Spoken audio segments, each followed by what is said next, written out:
few weeks ago, I made a video asking if Harley-Davidson could survive in the changing motorcycle climate and offered some of my thoughts. In this video, I'm going to further explore what happened and offer some more thoughts on where the road for them may lead. The MoCo states that their worldwide mission is to preserve and perpetuate the Harley-Davidson institution through continuous improvement in the quality of our products and services and achievement of our financial goals. Provide motorcyclists, accessories, and services to motorcyclists in selected niches. Provide the general public brand-identified products and services to enhance Harley-Davidson's image and attract new customers. Engaging in manufacturing or service ventures that can add value to the motorcycle business. That seems pretty straightforward, but let's dig deeper. When Indian Motorcycle shut down in 1953, the MoCo became the sole American motorcycle manufacturer. A few years later, in 1957, they introduced the Sportster, a model that is still being sold today, at least through the 2020 model year. While they were the largest manufacturer of cruisers and touring bikes in the world at the time, they can be seen as serving a very niche market, one that served them very well. In unveiling the Sportster and continuing to innovate on their panhead models, they ushered in the era of throaty superbikes. During this time is when the subculture began around these motorcycles, with the greatest generation starting to experience freedom in their lives as they took to the open road. The leather jackets and riding boots they pioneered are still a staple for many riders today and are parroted by many others who've never had their fists in the wind. It's not a bad thing, quite the opposite.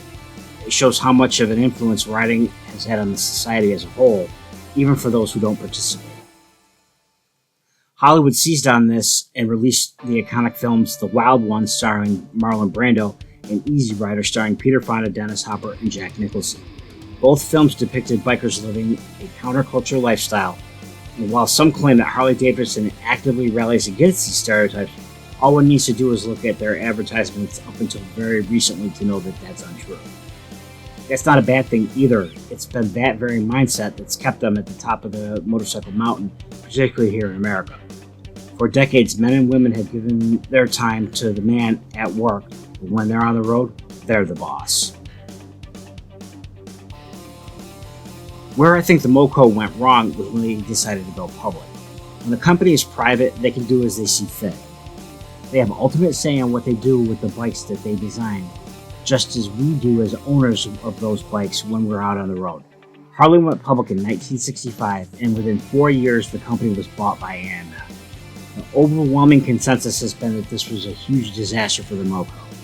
They tried to keep up with the Japanese bike makers, but it led to the cost of bikes going up to about $1,000 per model in 1974 money. With the new added pressure of having to answer to shareholders, AMF wanted to make up the difference by sales volume, and ultimately quality ended up suffering. It's been said that nearly 30% of all bikes coming off the assembly line during this time were incomplete, and it caused further issues for employees as they had to locate parts to fix the bikes after the fact, or even dealership staff to those bikes that were accidentally shipped out to them incomplete. This was very disappointing to the buying public who'd come to equate the bar and shield with quality motorcycles, only to purchase bikes that ended up coming in myriad issues. Poor quality control, in addition to the recession of 1981, nearly killed Harley as a manufacturer. Luckily, a leveraged management buyout from AMF was completed on June 16, 1981 by 13 members of the MoCo's management team, along with help of Citicorp, at a cost of $81.5 million. This didn't mean that they're out of the woods just yet. Japanese manufacturers flooded the already shrinking market due to the recession with surplus bikes, dropping prices even further and leading Harley to winning a 1982 anti-dumping judgment from the International Trade Commission. Things started turning around for Harley, and using manufacturing philosophies like man or materials as needed saw them grab a 33.3% share of the heavyweight market on the back of profits of more than $4 million, which came from sales of more than $290 million. Rather than ride the sales wave and continue to succeed on their own, Harley-Davidson went public again, 21 years after their first time and just a mere 5 years after regaining the control of the company. Harley was offering 2 million shares of stock worth $20 million and $70 million worth of unsecured subordinate notes that would mature in 1997. We all know what's happened since then. Moco's had some great years, particularly in the 1990s when people would pay well over sticker and wait 6 months to a year for their Harley. Or they'd pay even more for used ones since they could be able to ride them right away. But the new decade has not been overly kind. They've struggled at times, and cracks have definitely formed and are widening in the bar and shield. I think most of this could have been avoided, particularly if the Moco stayed private. When you're a privately held company, you only answer to yourselves. When you have public stockholders, your most important duty is to make sure that they get a profit quarter after quarter, year after year. If Harley had chosen to stay private, they could have continued catering to the cruiser and touring market that they're so well known for.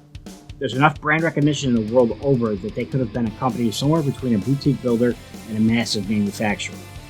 Don't get me wrong, I understand that most companies need capital to expand and for R&D, but with that incoming investor money, there's always strings attached. Harley has had so many half-hearted attempts at going outside their wheelhouse that it's difficult to know what's going to happen. Buell was a great chance to really do something different. The Livewire seems like a really expensive proof of concept exercise. And who knows what will really happen with the Pan America when it's released in 2020. Companies like Honda and Yamaha have so many other divisions to fall back on. Heck, even Indian has the backing of Polaris sleds and off-road vehicles.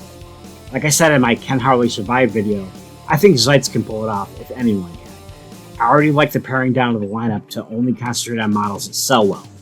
I think that the Pan America can be a real home run for the Moco if it's handled right. Even their spin-off Serial 1 electric bikes look interesting. And of course, there will always be motor clothes and Screaming Eagle parts. I don't know if it's possible at this point, given the valuation of the company and the volatility of the market as a whole, to see the Moco go back to private hands, but if it's a possibility, I think it may be the best way, or even the only way for HG to survive as a manufacturer. I don't want to see them become a shell of their former selves, making aftermarket parts and lifestyle accessories for owners of bikes they were once proud to produce.